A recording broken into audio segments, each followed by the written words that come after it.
Hola, vamos a empezar un podcast sobre nuevas masculinidades que se engloba dentro del proyecto de implantación del Plan de Igualdad del Ayuntamiento de Humilladero, subvencionado por Diputación de Málaga, el área de igualdad.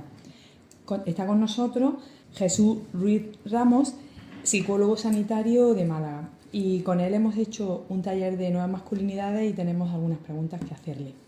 Bueno, Jesús, primero muchas gracias por estar con nosotros y después, metiéndonos en faena, ¿qué entendemos actualmente por masculinidades tradicionales y por qué hoy se están cuestionando? Vale, tenemos que entender que la masculinidad tradicional es como se ha entendido el hecho de ser hombre. ¿Qué significaba ser hombre? ¿Vale? Y esto tiene asociado pues unos comportamientos y unos roles de género que debían cumplir los hombres. ¿Vale? Entonces tiene que ver con esa norma social y con esa idea y esas expectativas a cómo debe ser un hombre, ¿vale? Lo que significa ser un hombre. Genial. Entonces, ¿por qué hoy se cuestiona? Pues bueno, se cuestiona porque el hecho de que haya esta rigidez en cómo debe ser un hombre implica que todos aquellos hombres que no se encuadran en esa idea que tenemos ya preestablecida, pues sienten cierta presión por parte de la sociedad a ser así. Y luego, bueno, eso tiene consecuencias negativas pues para ellos mismos y, bueno, para la sociedad. Totalmente de acuerdo, Jesús.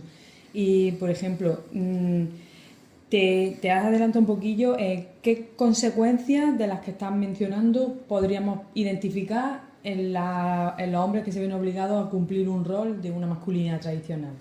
Vale, pues mira, las consecuencias que podemos encontrar, pues podemos encontrar consecuencias a nivel mental, a nivel de trastorno psicológico, a nivel de expresar las emociones. Hay dificultades también en expresar las emociones porque es importante que el concepto de masculinidad tradicional implica el ser hombre, significa ser fuerte. Y ser fuerte significa que no caer en emocionalidad. Porque la emocionalidad se asocia al rol femenino y entonces es como algo débil. Mostrar esa emoción es algo débil. Entonces tenemos que entender de que esto hace que los hombres no puedan expresar sus emociones, y el hecho de que no expresar sus emociones pues también tiene consecuencias negativas. Por ejemplo, las altas tasas de suicidio que hay. Claro, es terrible. Justo te iba a preguntar sobre eso porque tú, como psicólogo sanitario, verás en consulta cómo podemos ver consecuencias emocionales y en salud mental de esta rigidez que ha sido impuesta por la sociedad a los hombres, ¿no? Sí, bueno, hay consecuencias. Primero, hay problemas de autoestima. Los problemas de autoestima son frecuentes en hombres los que no cumplen con esos roles de género preestablecidos. Entonces, ¿qué ocurre? Que como no se sienten o no son capaces de llegar a eso que te pide la sociedad, pues entonces empiezan a encontrarse ellos como que son el problema. Si ellos no son capaces de encajar, entonces ellos son el problema. Y esa sensación es la que les lleva luego pues a problemas de ansiedad, a problemas de depresión e incluso al suicidio. Claro. Has mencionado las tasas de suicidios, que me parece atroz y además es un problema importante. ¿Encontramos una tasa de suicidio superior en hombres que en mujeres? Sí. Las tasas de suicidio son mucho mayores en hombres que en mujeres. Y esto se debe a, uno, no se pueden permitir la vulnerabilidad de mostrarse mal al resto, entonces no piden ayuda. Y como no piden ayuda, no pueden ser ayudados. Y por otro lado, a veces asumir esos fracasos o no cumplir esas expectativas les hacen sentirse tan mal que pueden llegar a buscar ese malestar, liberarse de ese malestar a través del suicidio. Bueno, es horroroso. Entonces, ahora un poco viene a colación y nos va a ir contestando, porque la verdad es que la sociedad está pidiendo a voces un cambio y una transformación. Y ahora estamos hablando de una deconstrucción de hombres. ¿Esto es un camino lineal o esto qué es? Vale, yo no entiendo el concepto como deconstrucción, porque entonces estamos perpetuando esa idea de que hay que deshacernos de ser hombre. Y no se trata de eso. Se trata de ampliar esa definición de qué es ser hombre y que sea mucho más flexible y mucho más tolerante. No estamos hablando de que lo que se pretende es feminizar al hombre. No. Lo que se trata es de que la masculinidad permita esa flexibilidad para que haya hombres que sigan teniendo esos patrones en los que a lo mejor pues sí que son hombres fuertes, duros y emocionales, sin emociones, ¿vale? Pero que dentro de esa idea de hombre haya hombres que no tengan por qué cumplir eso, ¿vale? Que el tú ser o no ser fuerte o el tú ser más estable emocionalmente o menos estable emocionalmente no vaya ligado a la identidad de ser hombre o no ser hombre. Qué bueno, qué interesante, Jesús, interesantísima. Y ahora, por ejemplo, si tuviéramos así que dar algunas pinceladas de pequeñas herramientas que pudiéramos ofrecer a toda la población masculina que nos escuche, los que tienen una identidad muy vinculada a la masculinidad tradicional y otros que consideran que saben que son hombres, evidentemente, pero que están explorando o intentando explorar. ¿Qué herramientas se te ocurre que podemos dar? 2 o 3 pinceladas. Vale, en Internet hay muchísima información, ¿vale? Lo principal es informarnos y estar abiertos a informarnos, ¿vale? Lo que pasa es que normalmente las nuevas generaciones es más fácil que nosotros eduquemos en esos valores, ¿vale? Porque la identidad es algo que creamos en nuestra infancia. Entonces, ¿qué ocurre? Que cambiar esa identidad, una vez que ya está formada fuertemente, con personas más mayores, es mucho más complicado. Porque al final esas ideas se han fijado en su cerebro, ya van pensando 40, 50 años que ser hombre es ser así, y entonces cambiar esa idea normalmente es complicado, ¿vale? Pero eso no significa que no se pueda hacer cosas, ¿vale? La flexibilidad se trata de esto, de que aunque esas personas no vayan a evolucionar todo lo que a lo mejor fuera posible, sí que se pueden hacer cambios y flexibilizar cosas, sobre todo a nivel de, por ejemplo, familiar o a la hora de interaccionar, ¿vale? Pero es importante hablar de que la educación es muy importante para el cambio de las nuevas generaciones. Ahora, quien está interesado en esto, hay un montón de libros, por ejemplo, Los hombres también lloran, o en Internet hay un montón de vídeos, de foros, aunque yo lo que recomendaría es terapia ya sea grupal o terapia individual, porque la terapia no solo es para sentirnos bien cuando nos sentimos mal, sino que la terapia también significa el cambiar esas cosas que no vemos bien en nosotros.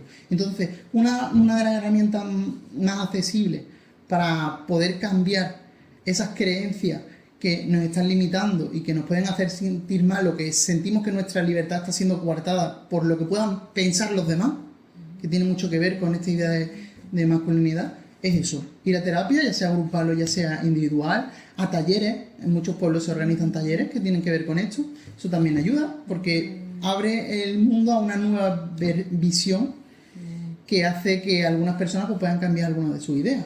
Qué bueno, Jesús, haciendo como recogiendo, podríamos empezar. Mirar información en Internet, si nos interesa comprarnos un libro, si nos interesa hacer talleres y si ya vemos un escalón, un gap en el que realmente necesitamos un poco más de ayuda, terapia de la que pueda ser o grupal o individual. Genial, qué bueno. Y bueno, 2 preguntas. Una primera, ¿qué errores podemos encontrarnos en el proceso de, oye, yo quiero mejorar, en caso que yo fuera un hombre, yo quiero cambiar o ampliar mi masculinidad? ¿Qué errores podemos encontrarnos de los que tú ya dices, este es uno de los grandes? Vale, uno de los errores es la culpabilidad, ¿vale? Porque nosotros tenemos asumido el rol de hombre porque es lo que nos ha impuesto la sociedad y luego podemos ejercerlo sin darnos cuenta. Y cuando nos damos cuenta, como tenemos esa idea de querer cambiar, sentimos que ese error es un error tremendo, que eso no lo podemos hacer nunca o que no debería ser así, y entonces estamos cayendo en lo mismo, en que para ser tú tienes que ser diferente.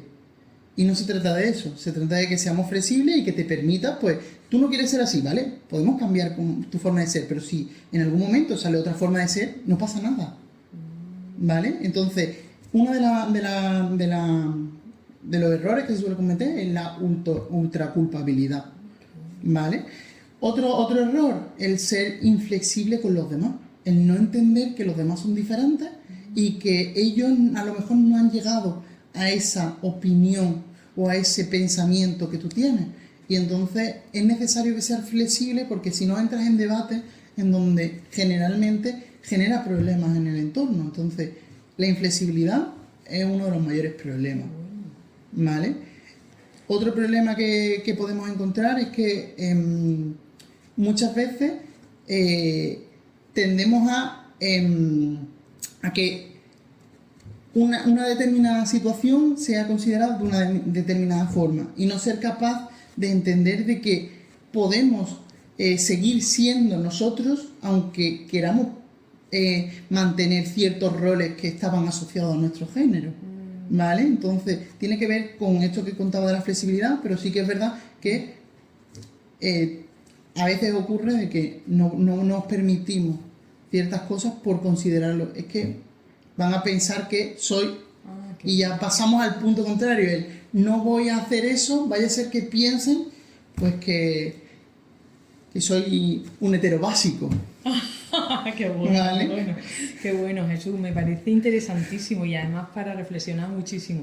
Y ya un poco para cerrar esta información que nos has dado, si alguien a ti te llega y te dice, mira, pues realmente no estoy cómodo con lo que estoy viviendo, soy un hombre con una visión, una manera de comportarme muy tradicional, ¿qué 2 pinceladas podrían ser los primeros pasos? Ya hemos dado cómo podríamos buscar o las vías de búsqueda para cambiar, pero si tú ahí ahora así haciéndote un asalto, 2 cosas, mira, pues podría, la primera esta y la segunda esta, ¿qué se te ocurre? Pues lo primero es analizar qué cosas no son las que le gustan de sí mismo, porque cuando uno quiere cambiar es porque hay algo con lo que no te sientes cómodo. Entonces, ¿con qué no te sientes cómodo? Porque habrá parte de la masculinidad tradicional con la que te puedas sentir cómodo y otra parte con la que no. Entonces, ¿con cuál no te sientes cómodo? Primero identificar. Para poder cambiar, primero hay que identificar cuál es el problema. Y una vez que identificamos con qué no resonamos, pues luego trata de aceptar. ¿Vale? El segundo paso sería aceptar cómo somos y aceptar que, aunque los demás puedan pensar de manera diferente con nosotros tenemos que actuar en consecuencia con lo que nosotros queremos para nuestra vida. No podemos actuar en consecuencia a lo que los demás piensen que nosotros debemos ser. ¿Vale? Entonces, lo primero sería identificar, luego aceptar cómo queremos ser y, por último, atrevernos. Qué bueno. Que es llevarlo a cabo. Qué bueno, Jesús. Pues bueno, me parece genial este asalto que te he hecho un poco a mano armada. Me ha encantado, me ha hecho reflexionar un montón de cosas que... Mira que yo este tema sí que he pensado, pero claro, desde mi punto de vista de mujer no me lo había planteado. Te agradezco muchísimo tu generosidad y ojalá esto sirva para que muchas personas y muchos hombres empiecen a sentirse más cómodos y empiecen a poder optar por cambios en los que ellos están cómodos y lleguen a un punto más equilibrado. Muchísimas gracias.